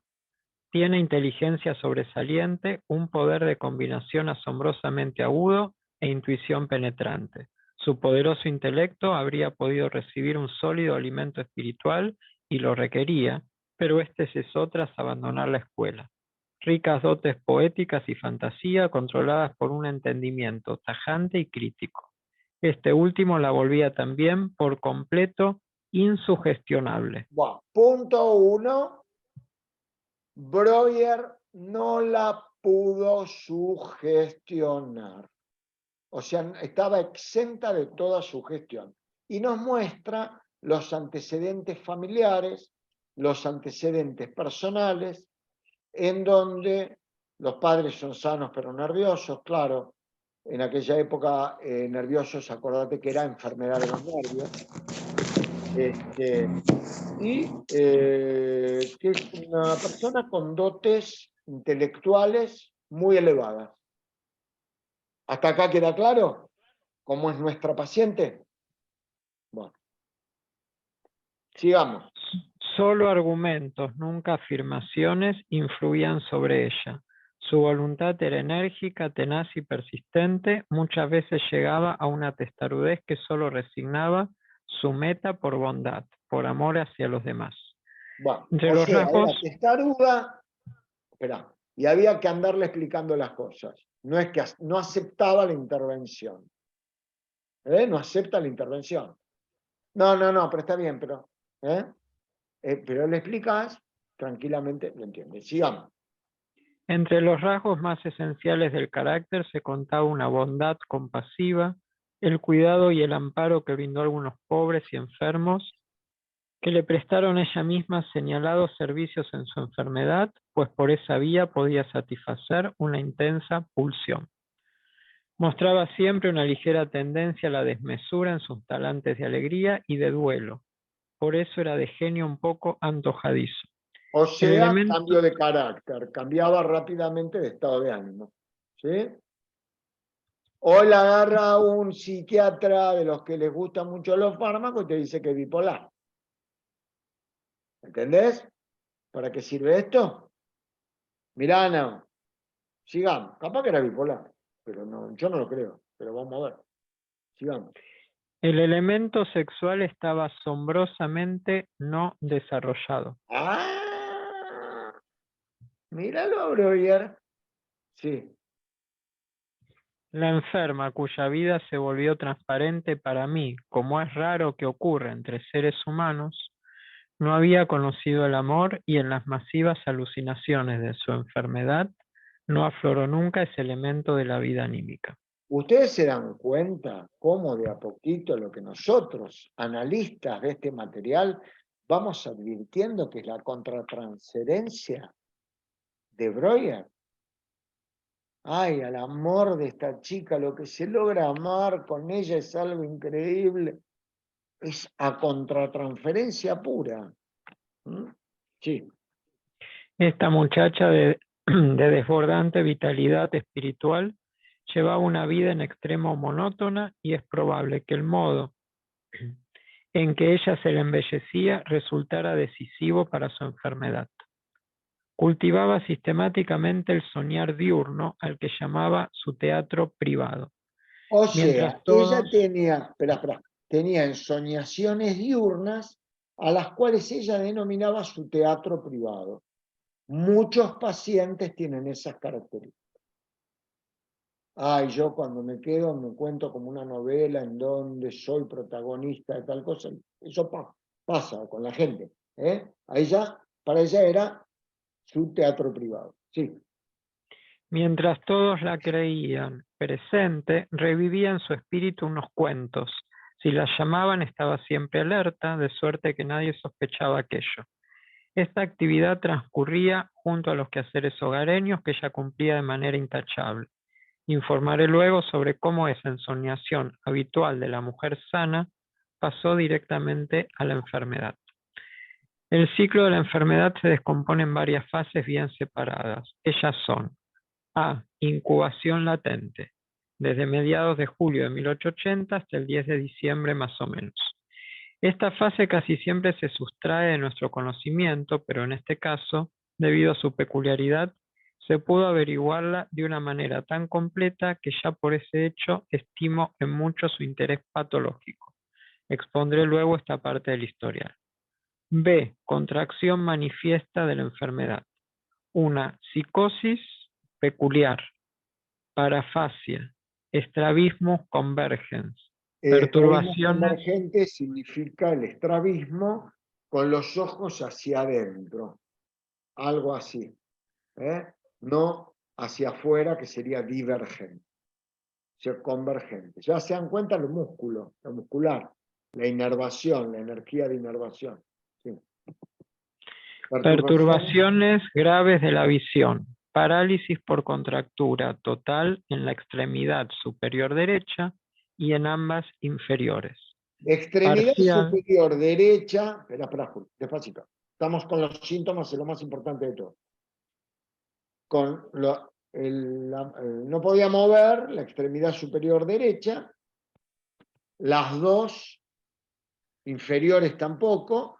Llama la atención que pueda a la izquierda, ¿no? Ahora vamos a ver. Dale. Entonces, parcial en la extremidad superior izquierda, Ahí va. paresia de la musculatura cervical. Paresia significa debilidad muscular que nos llega a parálisis. Sí. Progresiva reducción de la contractura en las extremidades del lado derecho. Alguna mejoría interrumpida por un grave trauma psíquico, la muerte del padre, en abril, a lo cual sigue otra fase que es... Para. Y mejora cuando muere el padre. El cuadro físico mejora cuando muere el padre. O sea, ven, el compromiso corporal, Julio fue muy claro con los detalles, y acá tenemos un dato. Mejora cuando muere el padre. ¿Qué pasó? Pero ¿verdad? dice, discúlpame Dani, que esa mejoría se interrumpe cuando muere el padre. No sé si, o yo entiendo mal. No, ¿Alguna está bien, está mejoría. bien, está bien. Después se empeora por la culpa. Pero, Ah, Perdón, bueno. tenés razón. Al revés lo dije. No, está Alguna bien, está mejoría bien. interrumpida. Mejora, un poquito mejora cuando muere el padre, pero después se agudiza, lo cual tiene lógica por la culpa. No, pero dice, como dice Julio, interrumpida por un gran... Podía mejorar, mejoría espontánea que un trauma psíquico como la muerte del padre, perdón, Es que mejora un poco cuando muere el padre, un Sigamos. poco. Y después se agudiza aún más toda la sintomatología. Bueno, ¿cómo? La fase C, un periodo de sonambulismo persistente que luego alterna con estados más normales. Continuación de una serie de síntomas duraderos hasta diciembre de 1881. Y la última fase, progresiva involución de esos estados y fenómenos hasta junio de 1882. Tenemos una paciente de un alto nivel intelectual con trastornos en el estado de ánimo, la cual tiene altas dotes poéticas, que tiene un buen nivel de imaginación, al cual ella llama su teatro privado, y que tiene serias afecciones físicas, fundamentalmente relativas a la inervación muscular, que no sigue un patrón neurológico. Esto es fundamental. No sigue un patrón neurológico, porque en cualquier enfermedad neurológica esto así no se da. Hoy diríamos hay que descartar otro tipo de problemas, la esclerosis lateral amiotrófica, la esclerosis múltiple, habría que inclusive en aquella época la sífilis, pero todo eso se estudiaba, ya había métodos para poder detectar. Evidentemente, sigamos. En julio de 1880, el padre de la paciente, a quien él llamaba con pasión, contrajo un absceso. Pasión. Sí, dale. Contrajo un absceso de pleuritis que no sanó y a consecuencia del cual murió en abril de 1881. Durante los primeros meses de esa enfermedad, Ana se consagró al cuidado del enfermo con toda la energía de su ser y a nadie sorprendió que se debilitara mucho. Nadie, quizás tampoco la propia paciente, sabía lo que le estaba sucediendo, pero poco a poco empeoró tanto su estado de debilidad, anemia, asco ante los alimentos, que para su máximo dolor la alejaron del cuidado del Un enfermo. poquito más fuerte, Julio. La ocasión más inmediata para ello la ofreció una tos intensísima, a raíz de la cual la examiné por primera vez. Era una típica tusis nervosa. Pronto acusó una llamativa necesidad de reposo en las horas de la siesta, a lo cual seguía al atardecer un estado de adormecimiento y luego una intensa inquietud. A comienzos de diciembre surgió el Strabismus convergens. Perdón. Acá hay que destacar un síntoma que también vamos a ver en Dora, que es la tos nerviosa, a la cual se la llama tusis nervosa. Luego, quiero decirles algo. Van a ver que mi fallido, antes, cuando dije lo del padre, no es tan loco. Van a ver. Sintomáticamente es como leía Julio. Pero vamos a ver después, y ahí vamos a tener que pensar la cuestión del goce, cómo quizá haya una mejoría después de la muerte del padre. Pero vamos despacito. Sí. Y Entonces, también la comienzos de- transferencia con el médico en ese momento, Por con eso. Breuer. A comienzos de diciembre surgió el Strabismus convergens. Un oculista lo explicó erróneamente como parecia de un abductor. El 11 de diciembre la paciente cayó en cama y siguió en ella hasta el 1 de abril. En rápida sucesión se desarrollaron una serie de graves perturbaciones en apariencia totalmente nuevas. Dolores en el sector posterior izquierdo de la cabeza. Strabismus convergens, diplopía, O sea, los que ojos para adentro. las emociones agravaban mucho. Queja de ver inclinarse las paredes, afección del oblicuo. De un músculo. Perturbaciones visuales de difícil análisis. Parecia de los músculos anteriores del cuello, de suerte que la paciente terminó por mover la cabeza solo si la apretaba hacia atrás entre los hombros alzados y giraba la espalda. Contractura y anestesia. Perdón, Julio. Acá ustedes tienen una escena. Lee de vuelta esto último. La cabeza, o sea, la paciente terminó por mover la cabeza. una parecia de los músculos anteriores del cuello, de suerte que la paciente terminó por mover la cabeza solo si la apretaba hacia atrás entre los hombros alzados y giraba la espalda. Ahí ustedes tienen una escena. Una zombie, una muerta viva era. Una ¿Sí? muerta viva, una zombie. Se le paralizaron los músculos acá y la chabona tenía que hacer así para mover la cabeza. O sea. Fuera, no lo digo, fuera de joda, una zombie, una muerta viva. Pero ahí hay una escena. Me faltan las palabras, nada más, un detalle, ¿no? Pero ahí hay una escena. Sigamos. Contractura y anestesia en la extremidad superior derecha y pasado algún tiempo del inferior de ese mismo lado. Esta última extendida por completo, aducida y rotada hacia adentro. Luego igual afección apareció en la extremidad inferior izquierda y por último en el brazo izquierdo, cuyos dedos conservaron empero cierta movilidad. Bueno, espera. Tampoco... Espera. En la misma página, lee a partir de donde dice en ese estado, porque todo sigue más o menos la misma línea. En ese estado empecé a tratar a la enferma y pronto pude convencerme de estar ante una grave alteración psíquica. Existían dos estados de conciencia enteramente separados.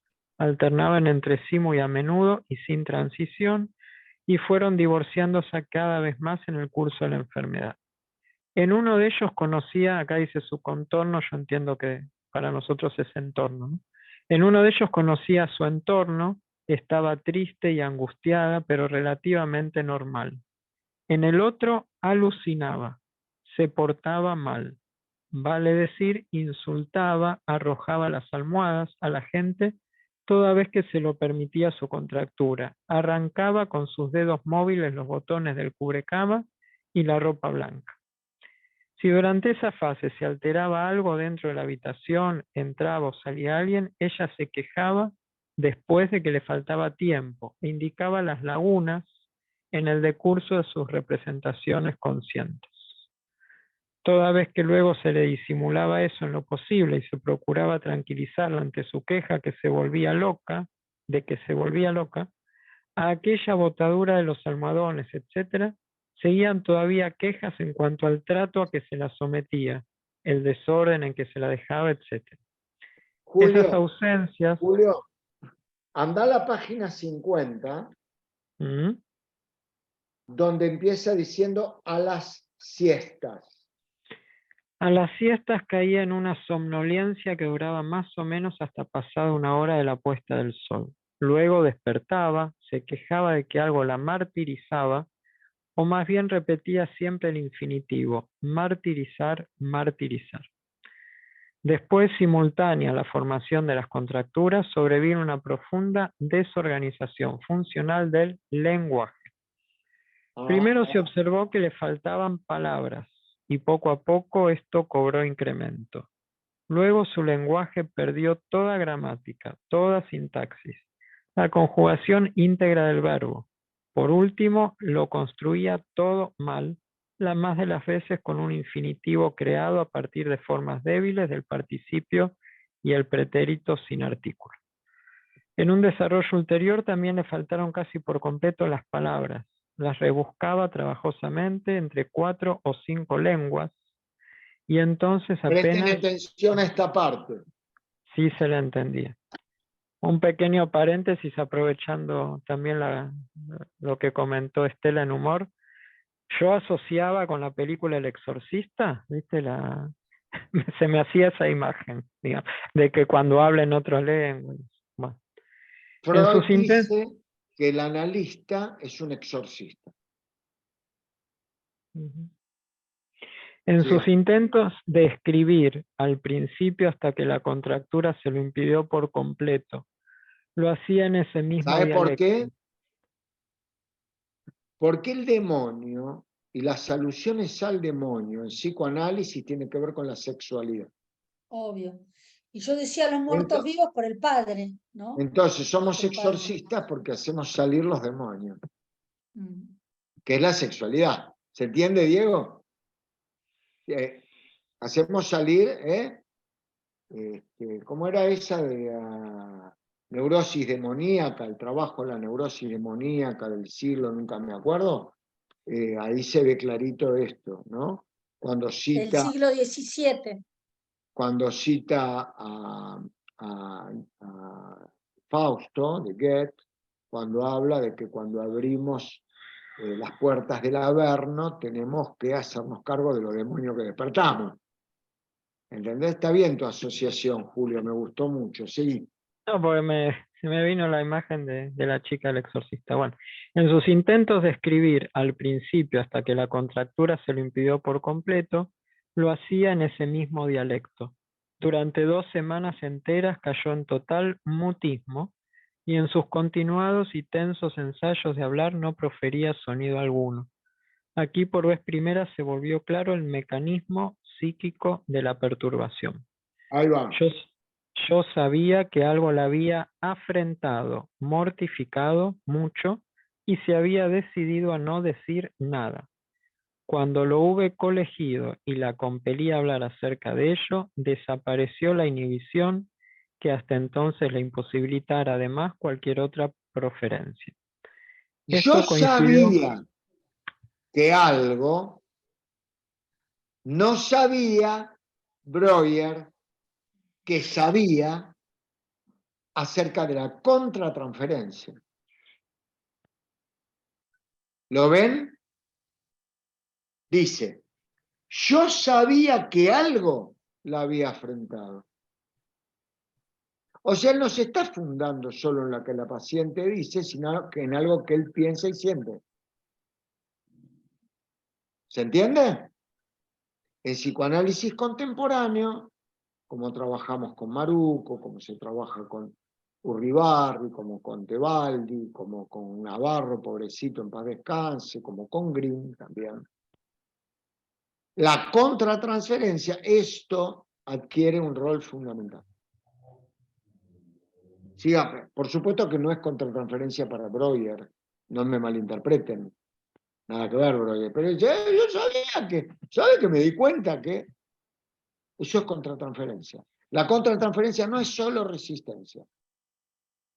Hay una contratransferencia ampliada que tiene que ver con algo que detecta el analista, que a la postre va a tener que ver con algo que el paciente comunica. Y que sirve también para destrabar al paciente cuando el paciente está trabado. ¿Sabes qué me parece que? ¿Se entiende? No cualquier cosa, no andar inventando historias. Pero yo sabía, que por lo dice, mirá qué relajado, yo sabía que algo la había afrentado, la había mortificado mucho. Y que se hizo la boluda, decidió no decir nada. ¿Entendés? Sí. Esto coincidió en el tiempo con el retorno de la movilidad en las extremidades del lado izquierdo en marzo de 1881. La parafasia cedió, pero ahora solo hablaba en inglés. Ahora Al solo parecer- hablaba en inglés. Ujú. Cede un síntoma, aparece otro.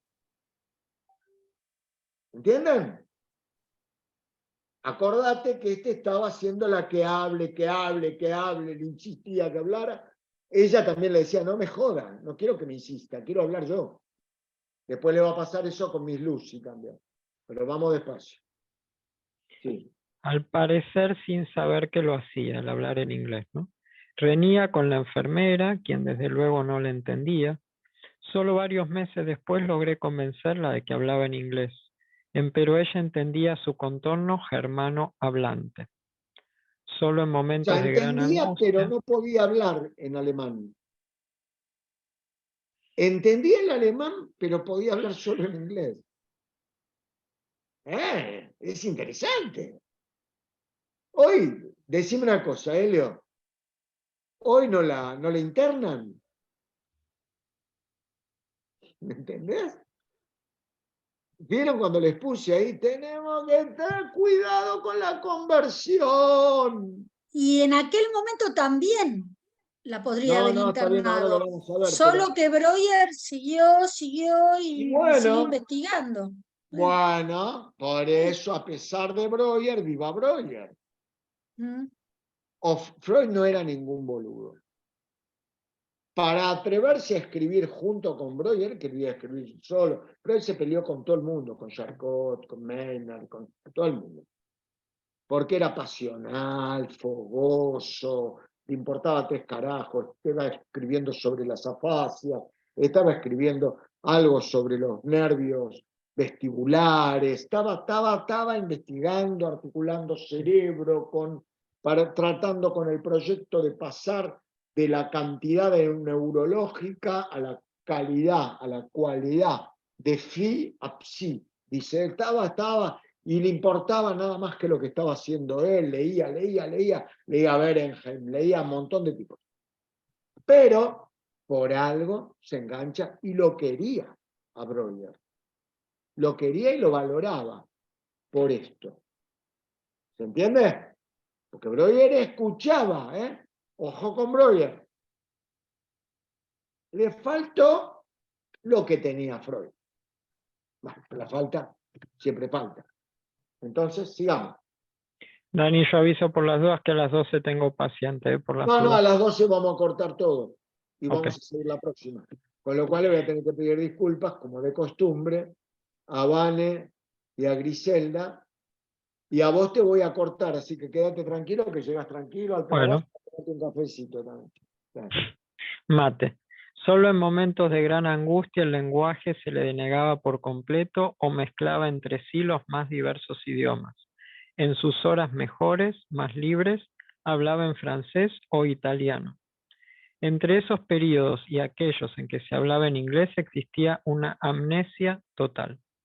Entonces Vamos a se la dio, página 51.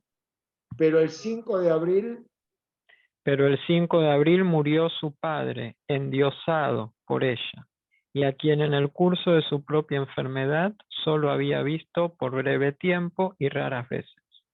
Era el más grave trauma psíquico que pudiera afectarla.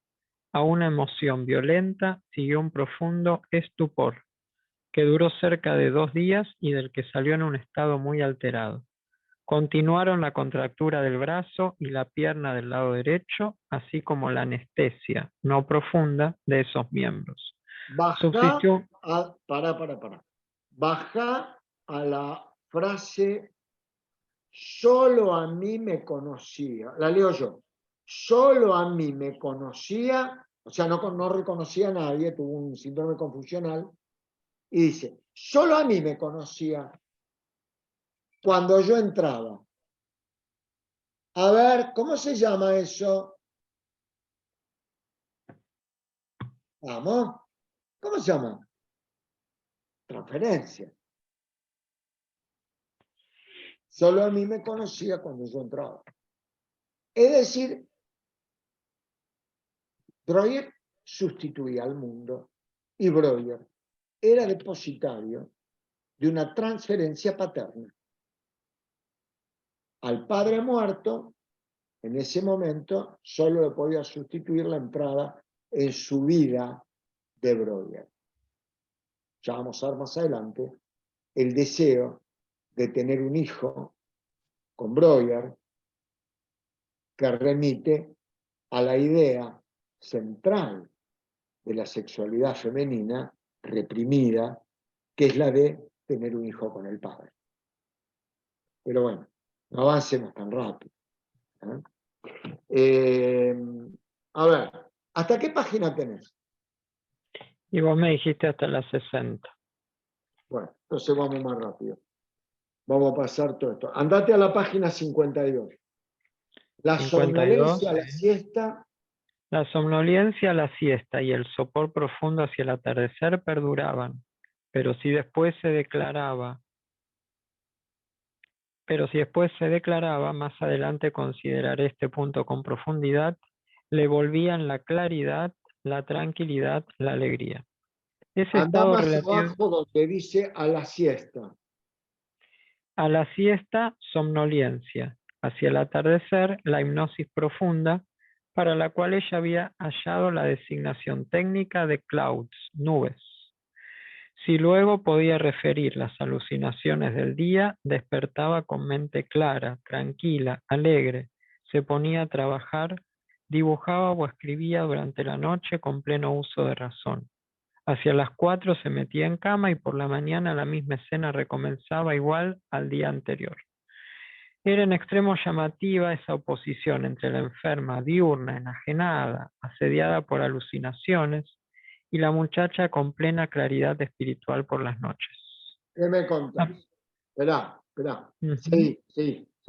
A pesar de esta euforia nocturna, su estado psíquico siguió empeorando cada vez más. Sobrevinieron intensos impulsos suicidas. Suicidas. Hoy a todo esto lo llamamos border, ¿no? Suicida. Que volvieron imposible que siguiera residiendo en un tercer piso. Por eso se la trasladó contra su voluntad a una casa de campo de las cercanías de Viena. Ahí Yo nunca... Esperá. Para ahí. Ujú. Vamos a la misma página. Por la Ujú. noche velaba.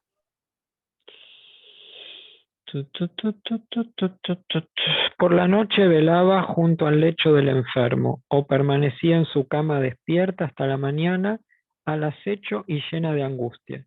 A la siesta se recostaba para reposar algún tiempo, como casi siempre suele hacerlo una persona en su situación, y acaso este tipo de vigilancia nocturna y sueño a las Vigilia. siestas, de esta vigilia nocturna y sueño a las siestas, se deslizó de contrabando en su propia enfermedad y persistió cuando hacía ya tiempo que el sueño había sido reemplazado por un estado hipnótico. Página 54, última frase. En el caso, en el campo. En el campo, donde yo no podía visitar a la enferma diariamente, el asunto se desarrolló del siguiente modo. Yo acudía al anochecer, cuando la sabía dentro de su hipnosis, y le quitaba todo el acopio de fantasmas que ella que ella había acumulado desde mi última visita. Perdón, Esto escucharon la palabra fantasma en psicoanálisis, ¿no? Míralo a Breuer. Breuer. Sí. Esto debía ser exhaustivo si se quería obtener éxito. Entonces ella quedaba completamente tranquila y al día siguiente amable, dócil, laboriosa, hasta alegre, pero al día subsiguiente cada vez más caprichosa, terca, desagradable, lo cual tomaba incremento al tercer día. En este talante ni siquiera en la hipnosis era siempre fácil moverla a declarar, procedimiento para el cual ella había inventado el nombre serio y acertado de Talking Cure, cura de conversación, O limpieza de chimenea. y el humorístico de Chimney Sweeping, limpieza de chimenea. Ella sabía que tras la declaración perdería toda su testadurez y energía. O Y sea, cuando que ella sabía que cuando se limpiaba la cabeza de fantasmas, mejoraba. Se las hago cortas. Limpieza de chimenea. ¿Vieron? Para limpiar todos los detritos que quedan. Bueno, estamos terminando. Última frase de página 55. De gran ayuda fue un perro. Acá hay de gente gran que dice, ayuda, perro, canoterapia. Una de las personas que hace canoterapia en la Argentina fue alumna de nuestro seminario. La más importante persona. Sí. de gran ayuda fue un perro de Terranova que le habían dado y al que amaba con pasión. Cierta vez que su preferido, atacó a un gato, fue hermoso ver cómo la endeble muchacha rescataba a la víctima, empuñando la fusta en la mano izquierda y dominando con ella al enorme animal. Más tarde, amparó a algunos enfermos pobres, lo cual le fue de gran utilidad. Vamos a la página 57. Así se renovaron su separación del padre, su caída en cama, y a partir de ahí su estado se aclaró y sistematizó de una manera muy curiosa. 3 minutos nos quedan, lo vamos a aprovechar. Sí. Los dos estados de conciencia se sucedían alternados y siempre así. Desde la mañana y a medida que avanzaba el día, las ausencias, es decir, el afloramiento de la condición segunda, se volvían cada vez más frecuentes para subsistir ellas solas hacia el atardecer. Esos dos estados, decía, ya no difirieron meramente como antes, a saber que en uno, el primero, ella era normal y en el segundo alienada, sino que en el primero vivía como los demás en el invierno de 1881-1882, mientras que en el segundo vivía en el invierno de 1880-1881 y había olvidado por completo todo lo sucedido después. 30 Solo segundos para la página 58. Dani, se le hace tarde Un ya. momentito, Dani, no, que no tenemos tiempo, por favor. él tiene, son las 12, se le hace tarde, tiene paciente. está 12, bien, 3 minutos. Si quieren dejamos acá, yo no tengo problema. Es que él tiene paciente, Daniel. Bárbaro. Entonces, gracias. dejamos en la página 58, en donde dice la primera vez que por una declaración causal. ¿Vale? Perdonen, Gracias. Griselda, Vanessa, pero esto es así. Perdón, una consulta. Igual yo tenía las páginas que leyó Julio. Usted me había dicho de la Entonces me 47 a la equivoqué, 53. Mejor todavía, porque entonces me equivoqué. Por eso. La hicimos redonda, te mando después las páginas. No hay problema. De Griselda después venimos. Escúchenme, voy a enviar ahora el material leído a nuestro... Voy a armar un Word y voy a poner el material leído al grupo que tenemos. Los invito a repensarlo, igual son 10 páginas, como para ver qué interpretaciones o qué intervenciones se les ocurre. Yo lamento quedarnos sin tiempo, pero bueno, es así el tema. Hay un límite y hay que respetarlo. Bueno, espero que les haya sido útil. Les mando un gran abrazo y los esperamos en 15 días. Vamos a continuar con esto y vamos a ver si podemos empezar con los otros casos. Pero lo vamos a debatir al día de hoy. Bueno, les mando un abrazo grande. Chao, chao. Gracias a Hasta ustedes. luego. Gracias. Chao, digo, chao, chicos. Chao, Elio. Chau. Chao a todos. Un abrazo. Chao, Juan. Chao.